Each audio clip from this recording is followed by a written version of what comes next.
अऊज़ु बिल्लाहि मिनश्शैतानिर्रजीम बिस्मिल्लाहिर्रहमानिर्रहीम रब्बि इश्रह ली सदरी व यस्सिर ली अमरी वहलुल उक़दतम मिन लिसानी यफ़क़हू क़ौली। आज हम इंशाअल्लाह बाकायदा रिवायतुल हदीस को स्टार्ट करेंगे। रिवायतुल हदीस is a branch of the science of हदीस। हमने पढ़ा था कि साइंस हदीस की दो ब्रांचेस हैं, एक रिवायतुल हदीस और दूसरी दिरायतुल हदीस। हम उसमें से पहली जो ब्रांच है उसको अभी पढ़ने जा रहे हैं। ये एक पूरा चार्ट है जी, जिसमें वो द मैनर्स ऑफ ट्रांसमिशन बयान हुए हैं, जिसमें रिसीविंग, फिर उसका एक्यूरेसी ऑफ रिकॉर्डिंग, फिर डिलीवरिंग।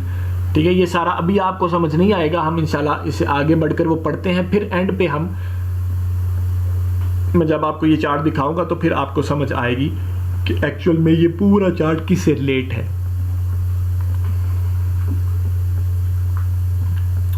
रिसीविंग और रिसेप्शन। अच्छा, रिवायतुल हदीस में जो सबसे मेन चीज़ है ना, वो देखी जाती है मैनर्स ऑफ ट्रांसमिशन या मेथड्स ऑफ ट्रांसमिशन। जब हदीस यानी जो हदीस ट्रांसमिट हुई है, मैं इसको ज़रा पिछले पे लाता हूँ कि जो आप देखें इस पे जो येलो कलर का लिखा हुआ है मैनर्स ऑफ ट्रांसमिशन। रिवायतुल हदीस में मैनर्स ऑफ ट्रांसमिशन डिस्कस होते हैं। तो मैनर्स ऑफ ट्रांसमिशन जो है, एक्चुअल में हम कहते हैं कि ये रिवायत जो हुई है हदीस या ट्रांसमिट हदीस जो हुई है वो किस मैनर से हुई है, उसका मेथड क्या था। मैनर्स ऑफ ट्रांसमिशन में तीन चीजें बड़ी बेसिक हैं। एक तहम्मुल या रिसीविंग, यानी स्टूडेंट ने उसे रिसीव कैसे किया, उसे अहज़ कैसे किया, उसका तहम्मुल कैसे किया हदीस का, नरेशन का। उसके बाद एक्यूरेसी ऑफ रिकॉर्डिंग, तुमने कितनी एक्यूरेसी के साथ अपने पास उसे रिकॉर्ड में रखा, उसे मेमोराइज किया। ठीक है, और फिर उसके बाद उसने जब आगे डिलीवर किया तो किन किन फ्रेजेस से किया। वो एक्चुअल में जो फ्रेज जिस फ्रेज से वो आगे डिलीवर करेगा ना, वो फ्रेज एक्चुअल में इंडिकेट कर रहा होगा उसका अपना रिसीविंग मेथड। तो हम स्टार्ट करते हैं रिसीविंग से, तहम्मुल से। उसके बाद फिर हम ज़ब्त पे आएंगे यानी एक्यूरेसी ऑफ रिकॉर्डिंग पे, और फिर हम अदा पे आएंगे यानी डिलीवरी पे। रिसीविंग, रिसेप्शन, आप उसे अरबी में कहते हैं तहम्मुल। इंट्रोडक्शन, इट इज अ स्टूडेंट्स और स्टूडेंट शेख सिटिंग, यानी ये स्टूडेंट और शेख की सिटिंग होती है, in which the sheikh delivers a narration to the student whom he received from his sheikh and record with its understanding। Receiving में क्या होता है कि रिसीविंग में एक्चुअल में ये स्टूडेंट और शेख की सिटिंग होती है, जिसमें शेख जो है वो डिलीवर करता है अपनी नरेशन, यानी जो उसने अपने टीचर से सुनी होती है या अपने शेख से सुनी होती है, वो आगे अपने स्टूडेंट को डिलीवर करता है। स्टूडेंट फिर इसे क्या करता है, उसे रिसीव करता है and then record it with its understanding. ठीक है, यानी वो रिकॉर्ड भी करता है और उसे समझता भी है कि क्या लिखा हुआ। ये दोनों चीजें इंपॉर्टेंट है, ये आगे हम ज़ब्त में डिटेल में पढ़ेंगे। यानी स्टूडेंट क्या करता है, उसे रिसीव करता है। एक, अब देखें यहां पे दो चीजें समझने वाली है। शेख के एंड से वो डिलीवर हो रही होती है और स्टूडेंट के एंड से वो रिसीव हो रही होती है। ठीक है, और स्टूडेंट उसे क्या कर रहा होता है, उसे रिकॉर्ड कर रहा होता है, और उसे वो रिकॉर्ड भी करता है और उसे समझ भी रहा होता है कि क्या कहा जा रहा है। तहम्मुल इज अ रिसेप्शन और receiving of narration from sheikh. ठीक है, sheikh deliver the narration and the student receives and record it at the same time. In other words, tahammul, zabt and ada occurs at same time. देखा, जिस तरह मैंने कहा है ना कि अगर आप उसको स्टूडेंट एंड से देखें तो तहम्मुल हो रहा होगा, यानी रिसीविंग हो रही होगी। अगर आप उसे शेख के एंड पे देखें तो शेख के एंड पे वो डिलीवर हो रहा होगा, यानी अदा हो रही होगी हदीस की। और फिर at the same time student क्या कर रहा होगा, उसको जब्त भी कर रहा होगा, उसको रिकॉर्ड भी कर रहा होगा। वो रिकॉर्डिंग वो मेमोराइज उसको कर रहा हो या फिर किसी अपनी किसी डायरी में लिख रहा हो, ठीक है, वो कोई भी तरीका हो सकता है। लेकिन तहम्मुल, ज़ब्त और दा ये एक ही टाइम पे अकर करते हैं, यानी एक ही टाइम पे वो ये तीनों चीज़ें हो रही होती हैं। तहम्मुल भी हो रहा होता है स्टूडेंट के एंड से, टीचर के एंड से अदा हो रही होती है, और फिर स्टूडेंट जो है जो ही उसे रिसीव करता है तो उसे ज़ब्त में ले आता है, उसे रिकॉर्ड कर लेता है।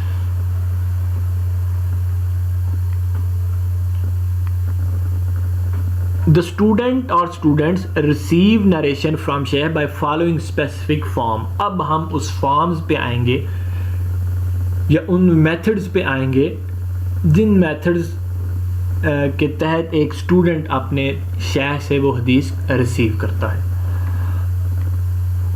मेथड्स ऑफ रिसीविंग और रिसेप्शन और फॉर्म्स ऑफ रिसीविंग या रिसेप्शन, आप कोई भी कह सकते हैं इन्हें। पहली है जी अस्सिमा, लिसनिंग, हियरिंग। सेकंड में अल किराह, रेसिटेशन, रिहर्सल। अल इजाज़ा, लाइसेंसिंग, परमिशन। अल मुनाविला, प्रेजेंटेशन। अल मुकातबा, क्रॉसपॉन्डेंस। अल मुनावला की जो अंग्रेज़ी है ये यहाँ पे ठीक नहीं लिखी, प्रेजेंटेशन नहीं होती, बल्कि इसका और एक मीनिंग होता है। वो हम इंशाल्लाह जब मुनावला पढ़ेंगे तो वहाँ पे मैं क्लियर करूँगा कि इस मुनावला का मतलब प्रेजेंट करना नहीं होता, बल्कि वो एक आप समझ लें कि एक शेख की तरफ से एक चीज़ उसको लिख के दी जाती है, यानी स्टूडेंट को। तो वो इंशाल्लाह जब हम मुनावला पे आएंगे तो हम पढ़ेंगे। लेकिन ये यहाँ पे याद रखिए कि अल मुनावला का मतलब प्रेजेंटेशन नहीं है। अब हम अस्सिमा को जरा डिटेल में देखते हैं कि ये मेथड है अस्सिमा का या लिसनिंग का, हियरिंग का, ये क्या है एक्चुअल में। The tahammul of hadith according to this method has received the hadith through direct listening from a shaykh who has recited it either from memory or from written record। तहम्मुल में क्या हो रहा है, सॉरी सिमा में, जो तहम्मुल की ये जो मेथड है सिमा वाला, इसमें जो है जो स्टूडेंट है वो नरेशन को रिसीव कर रहा होता है थ्रू डायरेक्ट लिसनिंग। शेख यानी डायरेक्ट लिसनिंग का क्या मतलब है, शेख जो है वो बोल रहा होता है, वो किरात कर रहा होता है, ठीक है। वो उसकी किरात वो चाहे तो अपने हाफिजे से कर ले या वो उसके अपने सामने कोई किताब है उससे कर ले, ठीक है। लेकिन स्टूडेंट उसके सामने बैठा है और डायरेक्ट लिसनिंग हो रही होती है। जिस तरह हम अमूमन क्लासरूम में बैठकर टीचर आपको लेक्चर दे रहा होता है और आप उसको सुन रहे होते हैं, ठीक है। तो यही एक सूरत है हदीस की भी आगे ट्रांसमिशन की। ये पहला मेथड है अस्सिमा का। In the period of companions only this method was in general use, यानी जो सहाबा का दौर था उसमें यही मेथड था जिससे हदीस सुनी जाती थी। कि यानी सहाबा आप सल्लल्लाहु अलैहि वसल्लम की हदीस लेने के लिए किसी दूसरे सहाबी के पास चले जाते, वो सहाबी बयान करता और बाकी जो है वो सारे सुनते। अल किरा, रेसिटेशन और rehearsal. The student in this method recites the hadith of his sheikh from memory or from written record in front of sheikh to verify its accuracy। किराह में क्या होता है कि स्टूडेंट एक्चुअल में रिसाइट कर रहा होता है, किरात कर रहा होता है, किसकी, हदीस की। कौन सी हदीस की? जो उसने शेख से ली होती है। अच्छा, वो अब चाहे तो अगर वो हिफ्ज़ की हुई है उसने हदीस, तो वो थ्रू मेमोरी रिसाइट करेगा, और अगर किसी रिटन फॉर्म में है उसके पास, तो वो फ्रॉम द रिटन रिकॉर्ड जो है वो शेह के सामने उसको रिसाइट करेगा, और शेह क्या करेगा? उसको वेरीफाई करेगा, उसकी एक्यूरेसी को, कि यानी जो उसने हदीस अपने शेख से ली है वो वेरीफाई है या नहीं। ठीक है, यानी एट द सेम टाइम दो काम हो रहे होते हैं, रेसिटेशन भी हो रही होती है और उसकी रिहर्सल या उसकी चेकिंग भी हो रही होती है। In this method the student knows what he read and the sheikh is alert and awake so as to be able to spot any error or distortion in the rehearsal. ये rehearsal होती है या किरा जिसे हम कह रहे हैं, ये इसमें क्या होता है कि स्टूडेंट भी जानता है कि वो क्या रीड कर रहा है और शेख भी अलर्ट होता है। ठीक है, यानी आप इसको ज़रा इस फॉर्म में देखें ना कि जब क्लासरूम में कोई टीचर किसी को कहे जी तुम उठ के पढ़ो, और कोई बच्चा कोई स्टूडेंट उठ के वो पढ़ना शुरू करे कोई भी चीज़, तो जो उसका शेख जो होता है या टीचर होता है वो पूरी तवज्जो से उसको सुनता है।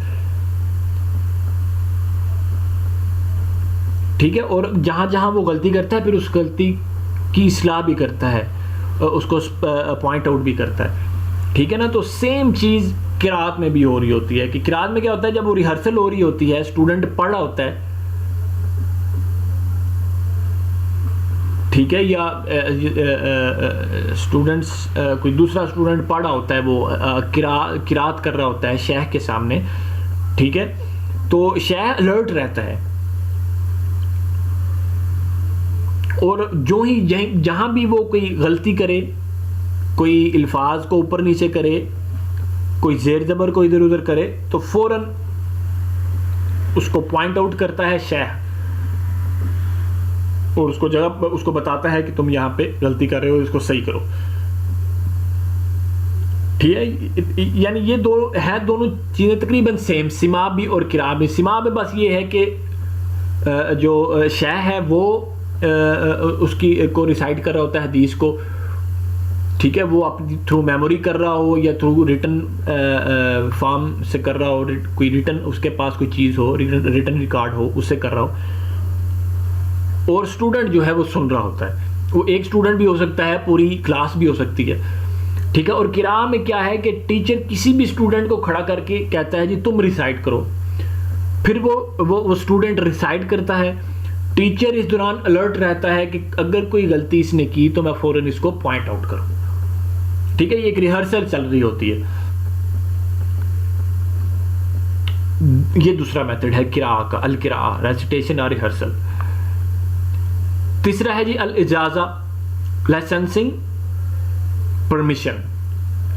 This method involves the narrator giving his student or students to license or permit to narrate hadith on his authority without direct hearing or recitation.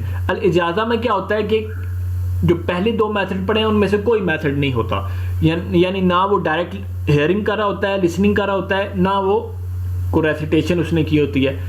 इसमें क्या होता है कि स्टूडेंट जो है जो शेह है विदाउट हेयरिंग, डायरेक्ट हेयरिंग और रेसिटेशन, स्टूडेंट को लाइसेंस दे देता है या उसे परमिशन दे देता है कि तुम जो है वो मेरी हदीस को आगे नरेट कर सको मेरी on his authority.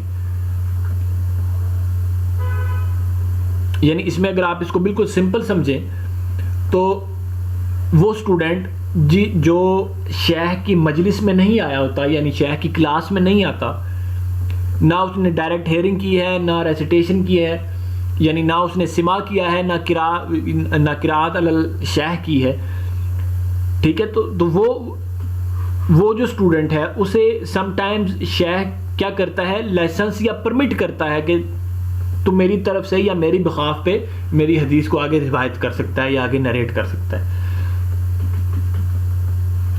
This license can be issued verbally और in the form of written document. अच्छा, ये जो लाइसेंस है ना या परमिशन है, ये समटाइम्स जो है वो शेख अपने स्टूडेंट को वर्बली भी कह सकता है या इजाज़ा बिल मुशाफा भी हो सकती है, और ये कोई रिटन डॉक्यूमेंट की सूरत में भी हो सकती है, यानी शेख लिख के भी या लिखवा के भी किसी को परमिशन दे सकता है। उसे कहते हैं अल इजाज़ा bill मुरासिला। Until the 3rd century, it is difficult to find the signs of इजाज़ा system, but it was widely used later. अच्छा, यहाँ क्या है कि 3री हिजरी तक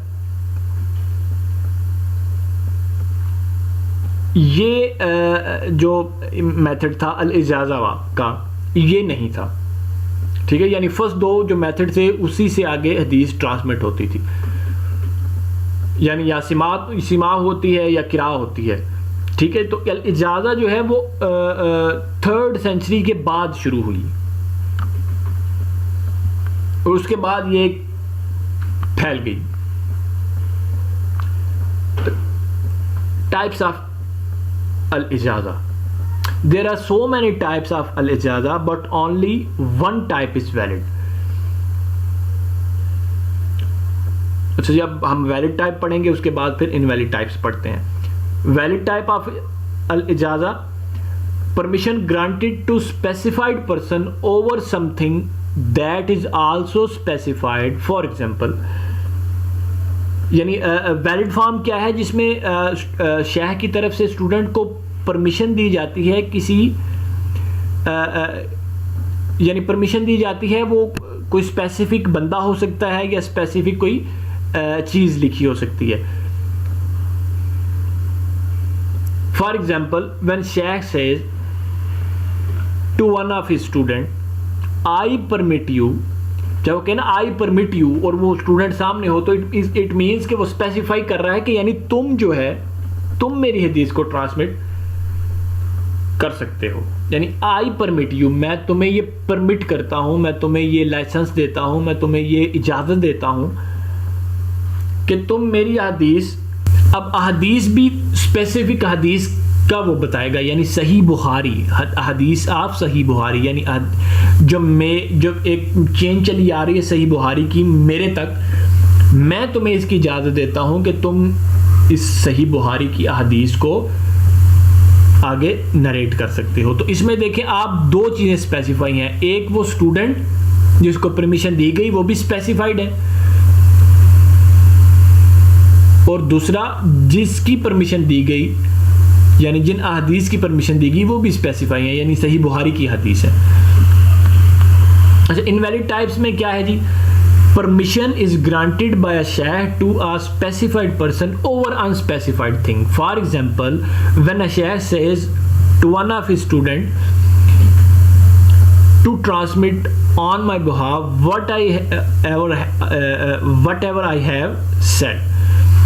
अच्छा, इसमें क्या है कि इनवैलिड फॉर्म की पहली टाइप ये है कि उसमें परमिशन तो जो दी जा रही है वो बंदा तो खास है, बंदा तो स्पेसिफाइड है,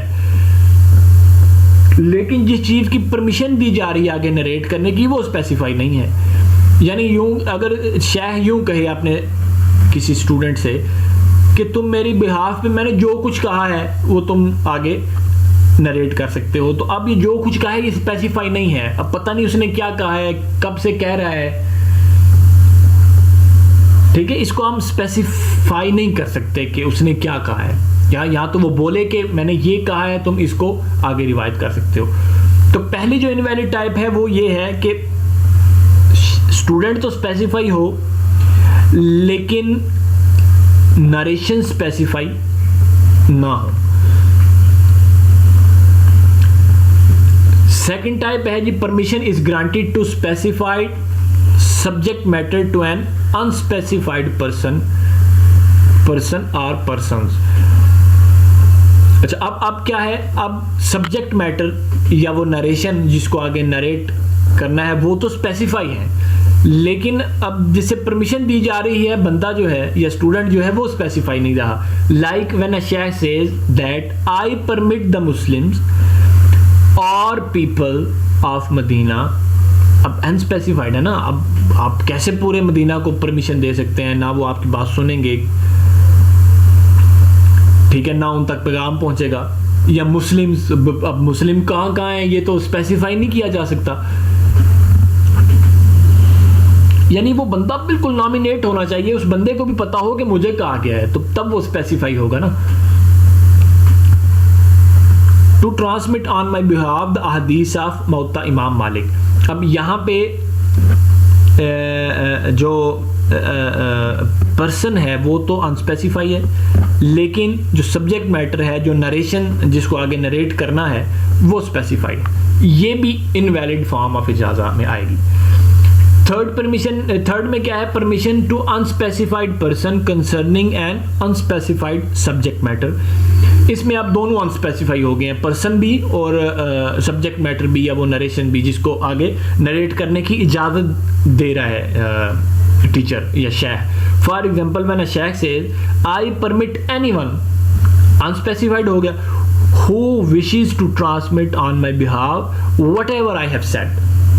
अब देखें दोनों चीज़ें, एनीवन, अब कौन एनीवन स्पेसिफाई नहीं है, फिर what ever I have said ये भी अनस्पेसिफाई है, ठीक है। तो ये भी जो फॉर्म है ये भी उसमें आएगी, इनवैलिड फॉर्म में।